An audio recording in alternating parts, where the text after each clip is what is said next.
Assalamualaikum warahmatullahi taala wabarakatuh.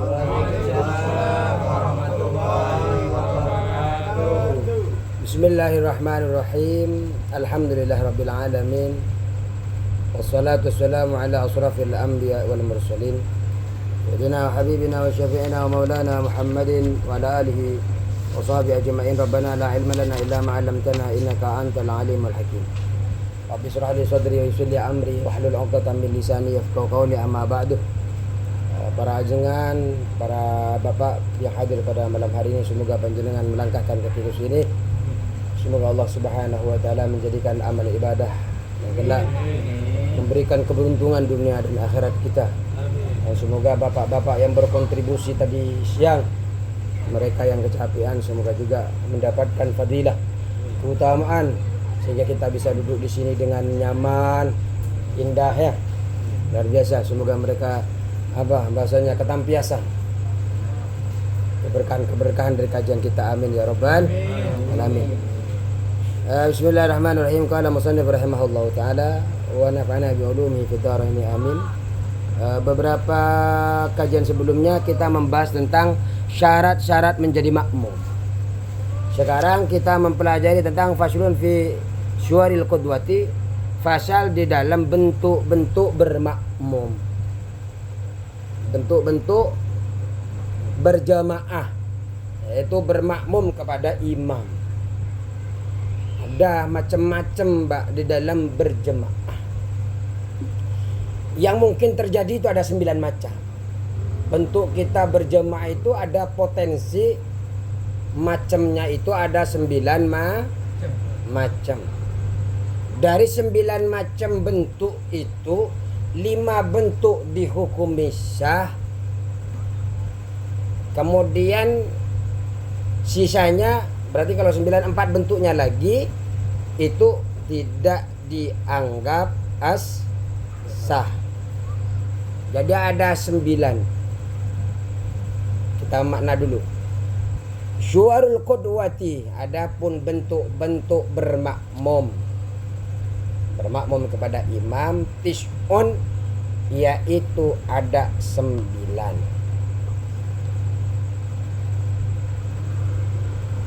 Tis'un ialah 9. Tasyikhu as-sah, bermakmum tadi fi khamsin, di dalam 5 bentuk. Fi khamsin, di dalam 5 bentuk bermakmum. Jadi dari 9 itu yang dianggap sah yang berapa? 5 dianggap sah. Sisanya yang 4 dianggap tidak sah. Apa saja? Ayo kita perinci.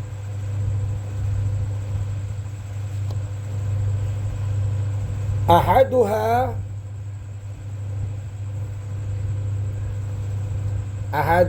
adapun salah satu dari 5 ini yang dianggap sah.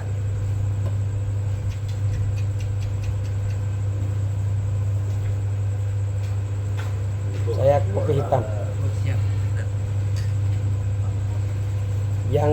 Yang gelas besar kasih ke Pak RT saja.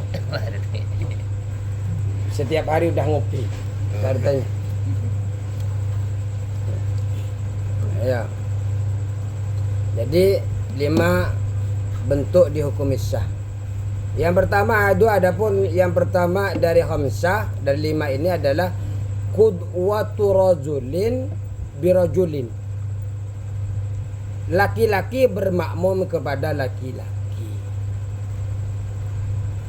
Jadi kalau laki-laki bermakmum kepada laki-laki, hukumnya sah. Laki-laki bermakmum kepada laki-laki, hukumnya sah. Terus wasania, dan yang nomor 2 dari 5, qudwatu mra'atin birajulin. Ini yang nomor 2. perempuan qudwatu mra'atin, bermakmumnya perempuan birojulin, kepada laki-laki. Perempuan istri jenengan, anak perempuan jenengan bermakmum kepada panjenengan, hukumnya sah. Wasalisuha, adapun yang nomor 3 yang dianggap sah dari 5 tadi itu qudwatu khunsa birojulin. Ini yang nomor 3. Bermakmumnya khunsa. Khunsa ini banci, Pak. Bancinya di sini adalah, ini sudah apa belum ya? Belum. Pada saat itu imam, Pak. Oh, imam. Yang dimaksud dengan khunsa ini, masih ingat bahwasanya ya bencong yang memiliki alat kelamin dua. Bermakmumnya orang yang memiliki 2 kelamin birojulin, kepada laki-laki. Karena walaupun yang terjadi nanti kepada khunsa ini perempuan yang datang tetap sah, ataupun yang datang adalah sifat laki-lakinya juga tetap sah, karena imamnya adalah laki-laki.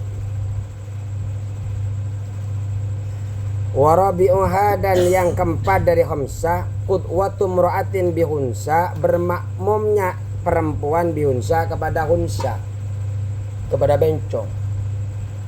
Jadi ketika datangnya laki-laki tetap sah karena makmumnya perempuan.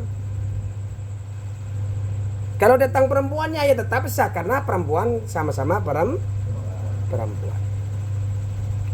Wa hamisyuha, dan yang nomor 5 dari 5 yang sah tadi,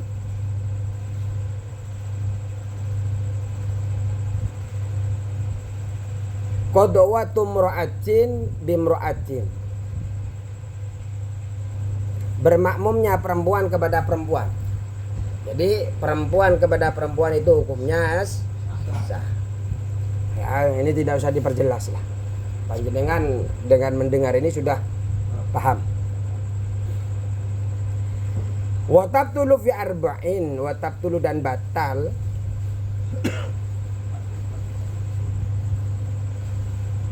wa tabtulu fi arba'in,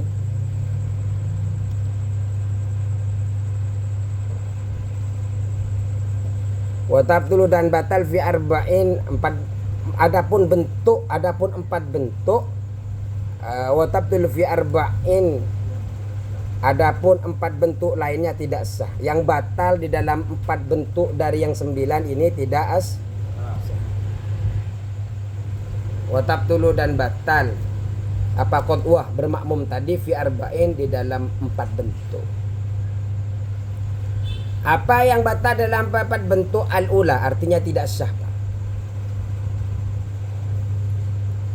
Al-ula, adapun yang pertama, qudwatu rajulin bimra'atin, bermakmumnya laki-laki kepada perempuan.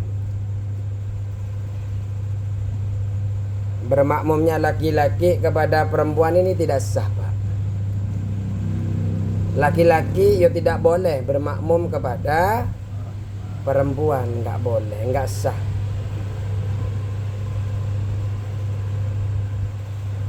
Fala yaksihu iktida'uhu, fala yasiu, maka tidak sah iktida'uhu, bermakmumnya laki-laki biha kepada perempuan.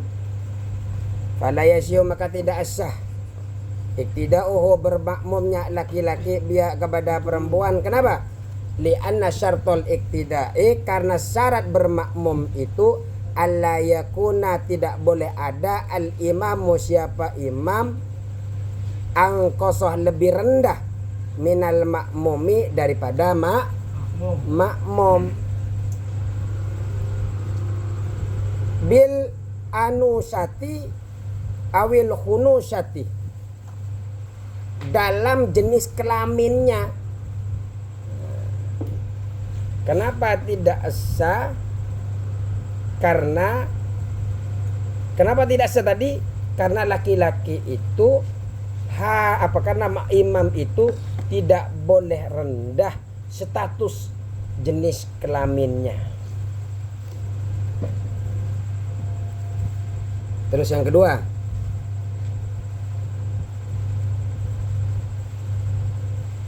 Wa qudwatu rajulin bi khunsa. Ini tidak sah juga. Bermakmumnya laki-laki bi khunsa kepada bencong.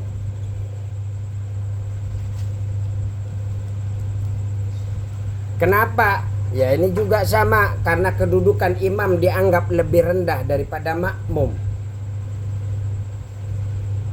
Jenis kelamin khunsa kalau jadi makmum, kalau jadi imam, dikhawatirkan sifat perempuannya datang. Alhamdulillah. Kalau hanya suaranya begitu tidak masalah. Tapi kalau sifat syahwatnya yang muncul ini kan beda. Akhirnya ngelirik ke belakang.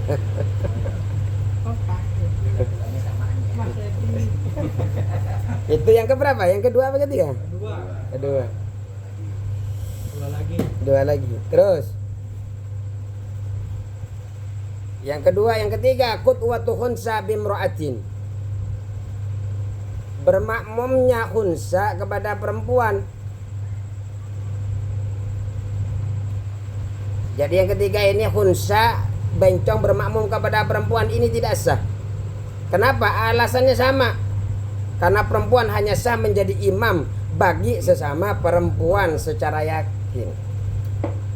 Tidak boleh perempuan bermakmum kepada khunsa bermakmum kepada perempuan. Kalau laki-lakinya datang bersahwat kepada yang di depannya.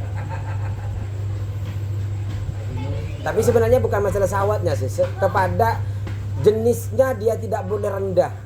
Imam itu tidak boleh rendah daripada makmum. Kalau laki-laki makmumnya, terus kemudian perempuan imamnya, ini kan lebih rendah. Posisi imamnya lebih rendah daripada makmum. Terus yang keberapa? 4. Qudwatu khunsa bi khunsa. Bermakmumnya khunsa dengan khunsa. Bermakmumnya bencong ketemu bencong. Kenapa? Karena mungkin saja imamnya sebenarnya perempuan, kemudian imamnya perempuan, makmumnya adalah laki-laki.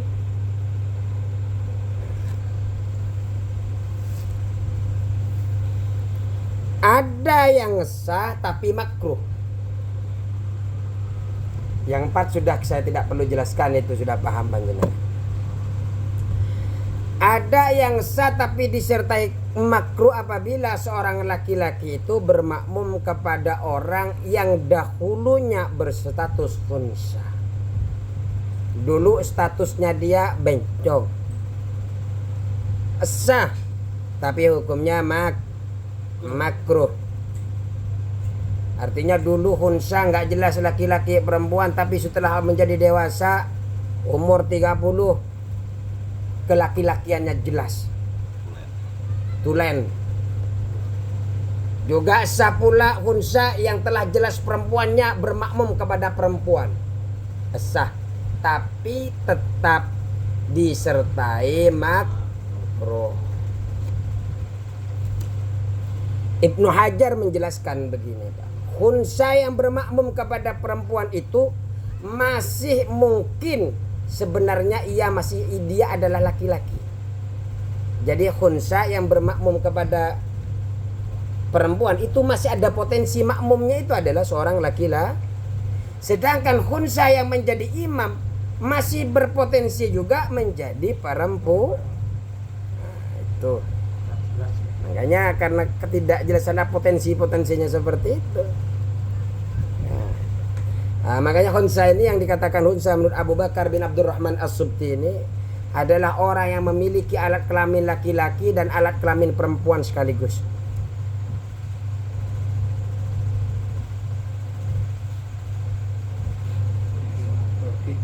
Terus bagaimana tanda-tandanya?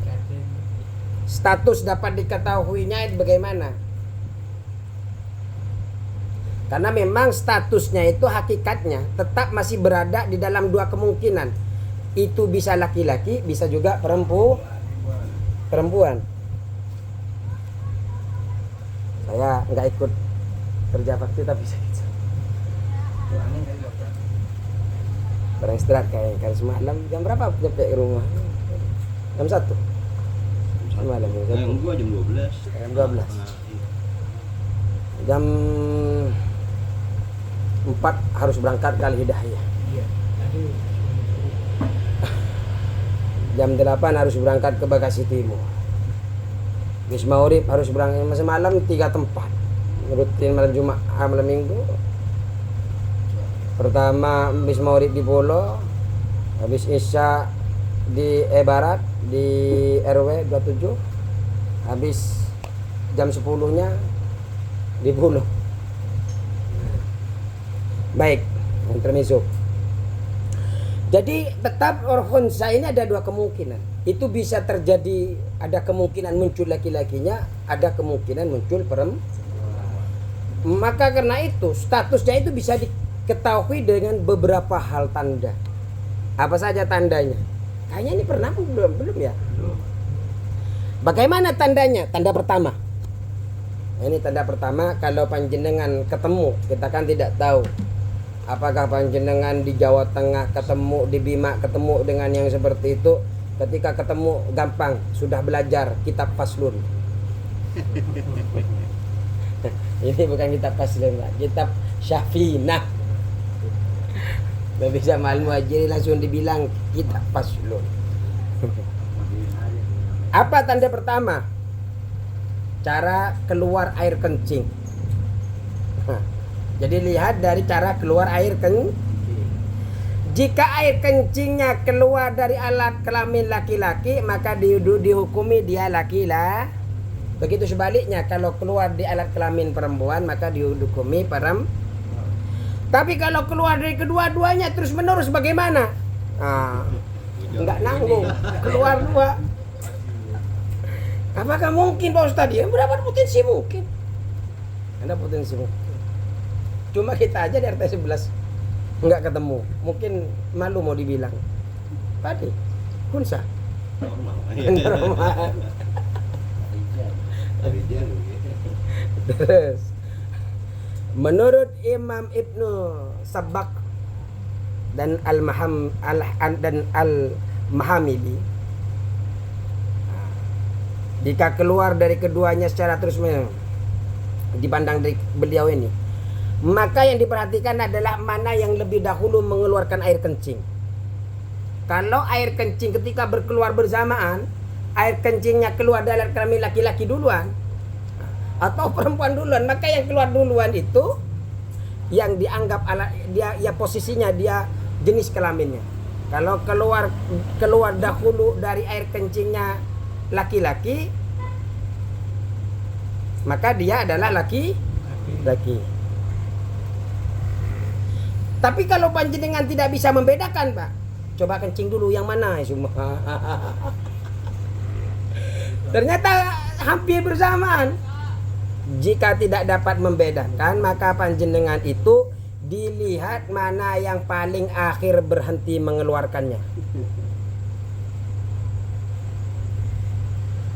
Terus kalau sumpamanya tidak jelas, berhentinya bersamaan sumpamanya, sama sumber keduanya, maka yang diperhatikan adalah kencing yang lebih banyak. Apa namanya? Kalau sumpahnya bersamaan semua kan? Apakah kencing yang lebih banyak yang dilihat? Nah, ini terdapat dua pendapat yang lebih sahih. Jadi kalau sumpahnya apa namanya? Kalau sumpamanya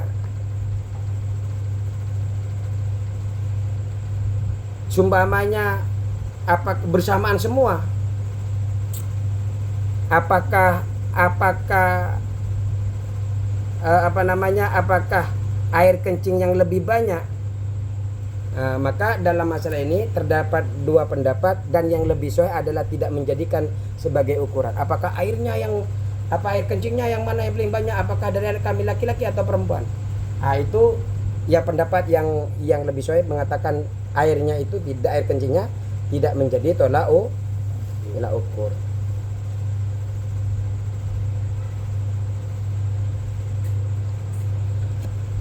Terus yang kedua, kalau pertama tadi apa tadi? Dilihat dari mana yang keluar dulu, akhir kencing ya. Tanda kedua adalah silakan. Tanda kedua adalah mani. Bukan mani yang begini, Pak. Apa mani? Sperma. Terus apalagi yang dijadikan tanda kedua ini? Haid dan kehamilan. Jadi kalau keluarnya mani ini dari kelamin laki-laki, maka hukumnya adalah laki-laki. Jika mani itu keluar dari alat perempuan atau mengalami haid, maka dihukumi perempuan. Jika mani keluar dari alat kelamin laki-laki namun juga mengalami haid dari alat kelamin perempuan, bagaimana? Maka statusnya tetap muskil, belum dapat dipastikan. Tapi kalau dia hamil kemudian melahirkan, maka dipastikan dia adalah perempuan. Tanda ketiga adalah ketika dia pengakuan dia setelah baliu. Tanda ketiga adalah pengakuan setelah dia bauli. Ketika ditanya, kepada siapa kecenderungan naluri kamu, umpamanya? Oh, saya lebih cenderung kepada perempuan. Maksudnya kecenderungan ini, kamu lebih suka yang mana? Laki-laki apa perempuan gitu loh. Oh enggak, saya suka apa? Oh berarti dia perempuan.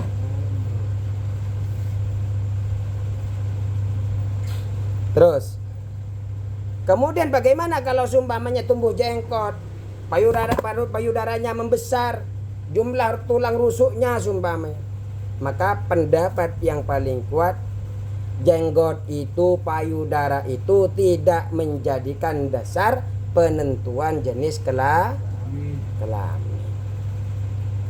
Jadi intinya Pak, saya singkat saja. Yang sah itu adalah laki-laki bermakmum kepada laki-laki, perempuan bermakmum kepada laki-laki, khunsa bermakmum kepada bermakmum kepada laki-laki. Terus perempuan bermakmum kepada khunsa, perempuan bermakmum kepada perempuan. Itu yang sah. Ada 5 tadi kan? Terus yang tidak sah, laki-laki bermakmum kepada perempuan, laki-laki bermakmum kepada khunsa, khunsa bermakmum kepada perempuan, khunsa bermakmum kepada khunsa. Terus bagaimana melihat statusnya? Simpelnya dari kencing. Kalau kencingnya keluar dari laki-laki, maka dia laki-laki. Kalau keluar dari perempuan adalah dia perempuan. Kalau dia mani, haid dan kehamilan, atau memang dia sudah hamil, maka dia itu menunjukkan adalah perempuan. Tapi kalau dia maninya keluar dari laki-laki, maka menunjukkan dia adalah laki-laki. Terus seumpamanya Al-Imam Nawawi menambahkan, sapi yang tidak jelas jantan betinanya tetap sah untuk dijadikan kurban. Karena pada hakikatnya pasti termasuk salah satu dari keduanya. Artinya kalau enggak laki-laki ya pasti kalau enggak jantan adalah karena memang boleh jantan. Laki-laki dan perempuan jantan dan betina. Yang penting tidak ada cacat dan tidak mengurangi daging. Nah, sudah bisa dipahami? Terus lanjut. Nah, ini yang paling penting nih. Kalau tadi muskil hampir jarang ketemu lah. Kalau ini ketemu, kalau yang ini. Faslun fi syuruti jam'i taqdimi, di dalam syarat jamak takdim. Nah, ini jamak takdim. Syarat panjenengan untuk melaksanakan sholat jamak takdim artinya pasal tentang bolehnya jamak takdim. Sholat asar dilakukan di sholat zuhur, sholat isya dijadikan di sholat maghrib, sholat subuh dilakukan di sholat subuh sendirian. Baik dilakukan ini karena safar ataupun karena ada hujan. Jadi kalau hujan boleh ditakdim, tapi ada syaratnya. Ayo kita mulai yang pertama. Syurutu jam'i takdimnya, adapun syarat jamak takdim arba'atun ialah ada 4. Ada 4, Pak. Jenengan boleh sholat takdim asar dijadikan satu tempat dengan duhur isya dikumpulkan dengan maghrib, boleh dengan 4 syarat. Apa 4 syarat? Yang pertama adalah al-bida'atu bil ula, memulai dengan sholat yang pertama. Ketika panjenengan takdim ini berarti yang awal-awal. Jadi jelas kita ini akan melaksanakan di maghrib, jelas kita akan melaksanakan di duhur. Namanya jamak tak. Kalau panjenengan melakukan di asar, melakukan di isya, ini jelas namanya takhir. Nanti ada pasal khusus. Ini yang sekarang membahas tentang takdim. Kalau takdim ini mesti yang sholat pertama dilakukan adalah yang awal. Apa yang awal? Adalah sholat duhur, adalah sholat maghrib. Kalau jenengan sholat asar duluan tidak sah. Jadi tetap yang memiliki waktu pada saat itu yang harus dikedepankan, dimulai duluan. Nah, syarat pertama adalah al-bida'atu bil ula, memulai dengan sholat yang pertama. Kenapa? Karena waktu tersebut milik sholat pertama, sedangkan sholat kedua hanya numpang, hanya ngikutinya. Maka kalau panjenengan mengerjakan asar sebelum duhur, isya sebelum maghrib, hukumnya tidak sah. Kenapa? Karena sesuatu yang mengikuti tidak boleh mendahului yang diikuti. Imam, makmum mendahului imam, ya nggak boleh. Nyalip tanpa pamit. Nggak ngelakson dulu. Namun boleh mengulangi Pak sholat yang pertama setelah sholat kedua apabila pengen panjenengan untuk tetap sholat jemaah. Sumpamanya panjenengan terlanjur sholat kedua, ya boleh panjenengan sholat pertama dulu, kemudian sholat yang kedua. Ini nih, sholat pertama harus akan tadi sholat kedua dulu, kemudian sholat yang pertama. Ini kan yang tidak sah, karena harus sholat pertama ini. Nah, panjenengan boleh mengulang yang sholat kedua tadi itu, diletakkan lagi ya, berarti hanya sholat yang kedua. Kalau mau menjamak, kalau nggak mau jamak nggak usah sholat lagi. Ya berarti tetap sholat duhur, tidak ada jamak. Ketika sholat asar ya wajib sholat karena dianggap tidak sah. Yang kedua, niyatul jam'i fiha, niat jamak di dalam sholat pertama. Syarat kedua ini adalah niat jamak, niyatul jam'i fiha, ai fi sholatil aula. Jadi sebelum selesai dari sholat, kita ini agar dapat membedakan antara jamak takdim yang disyariatkan dengan mendahulukan sholat karena lupa atau sekedar main-main, maka kita ini harus berniat, Pak. Harus berniat untuk menjamak. Menjamaknya itu di dalam sholat yang pertama, sebelum selesai sholat. Jadi kita sholat jamaknya itu bukan sebelum sholat, pas di dalam sholat.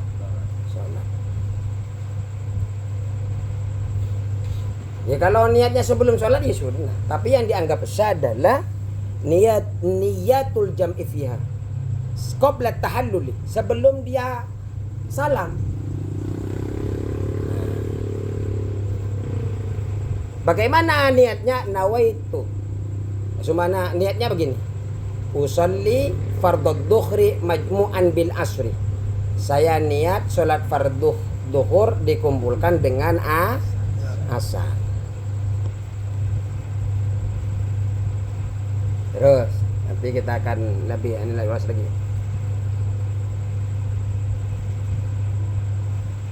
Yang ketiga, al-muwalatu bainahuma, berurutan tanpa ada jeda antara kedua sholat. Jadi setelah sholat yang pertama langsung sholat yang kedua, berurut terus-terusan, Pak. Jangan sambil ngerokok, ngopi dulu, apa sambil santai, tidur dulu, saya tidur dulu, nggak bisa. Kalau jemaah tak beda, kalau jemaah takhir. Kalau jemaah takdim, santai dulu, saya sebetulnya sholat duhur dulu, habis itu saya mau sholat asarnya nanti. Akhirnya ngerokok sambil ngopi sampai 2 gelas makan mie. Nah, namanya di rest area kan?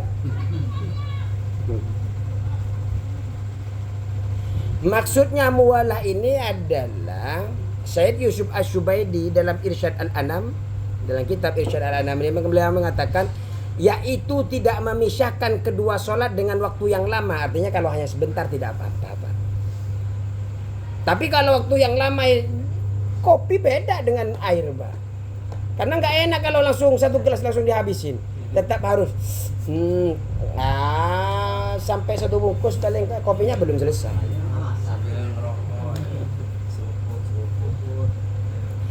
Nah, waktu apa?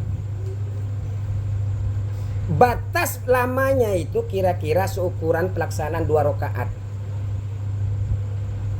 Ketika panjenengan mau istirahat, kira-kira saja paling lamanya panjenengan menjeda itu sekitar 2 rakaat.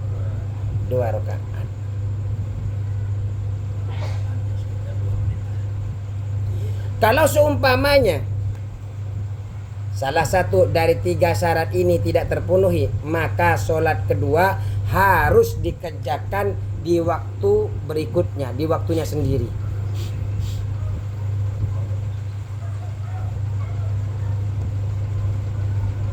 Yang enggak kotok. Apa itu? Bis. Astagfirullah. Terus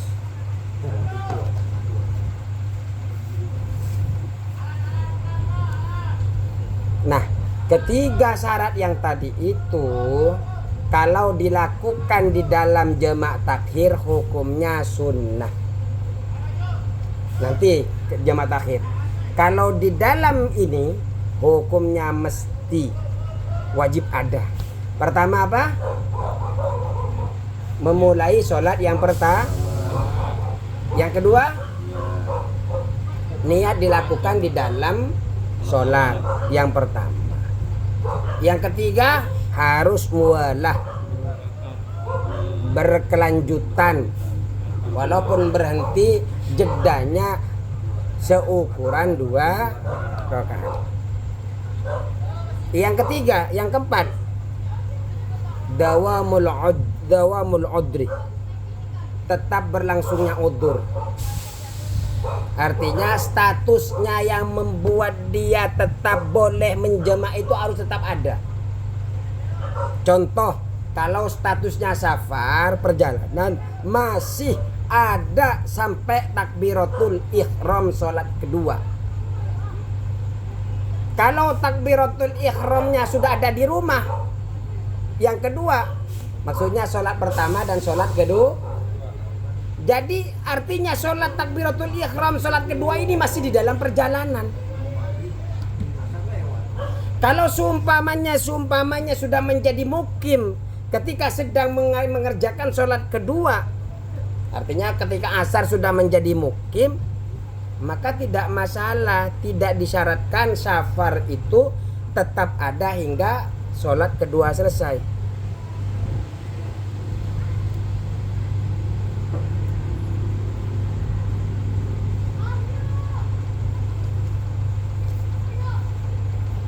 Jadi yang kedua ini, yang berapa? Yang keempat ini tetap berlangsungnya status safarnya ini masih ada sampai takbiratul ihram sholat yang kedua.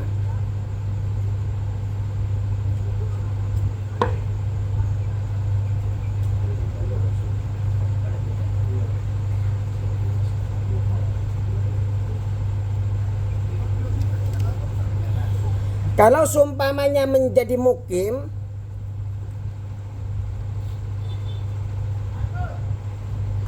sebelum memulai sholat kedua maka tidak boleh jamak.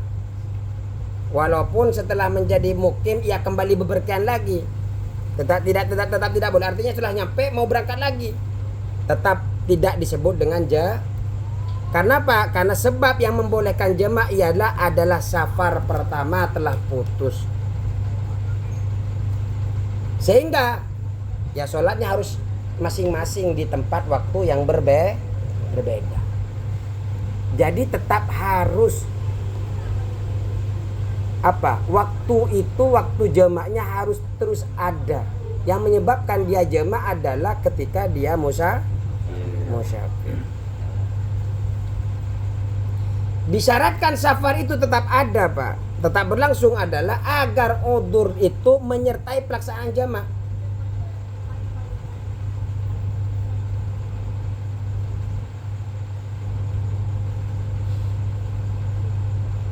Misalnya makanya disyaratkan safar ini tetap berlangsung. Ini adalah agar udzur tersebut menyertai pelaksanaan jamak, agar bisa diperbolehkan jamak. Walaupun tidak harus ada ketika memulai sholat pertama. Misalnya seseorang mulai sholat duhur di negerinya sendiri seumpamanya. Ketika berada di atas kapal, lalu kapal itu berangkat. Kemudian di tengah sholat pertama ia berniat jamak, maka jamaknya adalah sah. Tidak harus tidak harus, ya kan kapal cepat, Pak, ya. Cepat.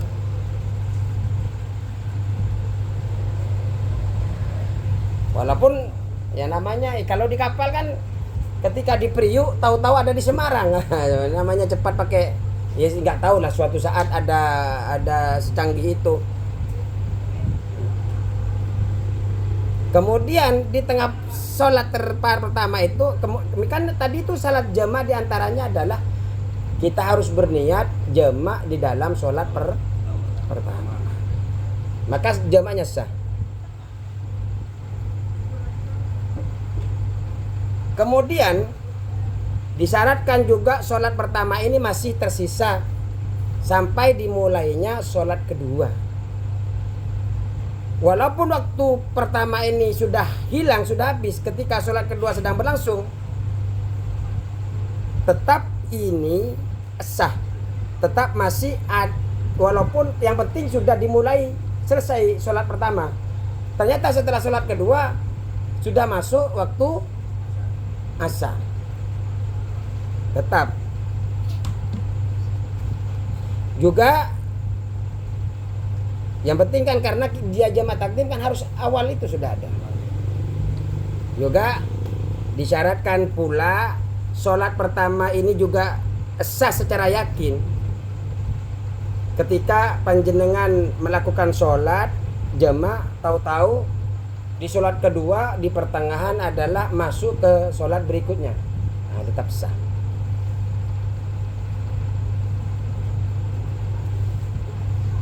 Kemudian bagaimana kalau orang yang tidak memiliki dua alat bersuci? Dua alat bersuci apa saja, Pak? Kita kan kalau mau bersuci ada dua alat bersuci. Air, satu, dua, debu. Nah, orang yang debu. Kemudian orang yang bertayamum meskipun di tempat yang menurut pendapat muktamad biasanya tidak terdapat air dan perempuan istihadah boleh melakukan jamak takdim. Kemudian apa lagi? Nah, adapun jamak karena hujan, disyaratkan adanya hujan itu pada awal sholat pertama. Ketika sholat pertama itu harus hujan. Pada awal sholat kedua, di antara sholat kedua ini, ketika selesai dari sholat pertama harus juga ada hujan. Di antara sholat pertama dan sholat kedua tetap terjadinya hujan.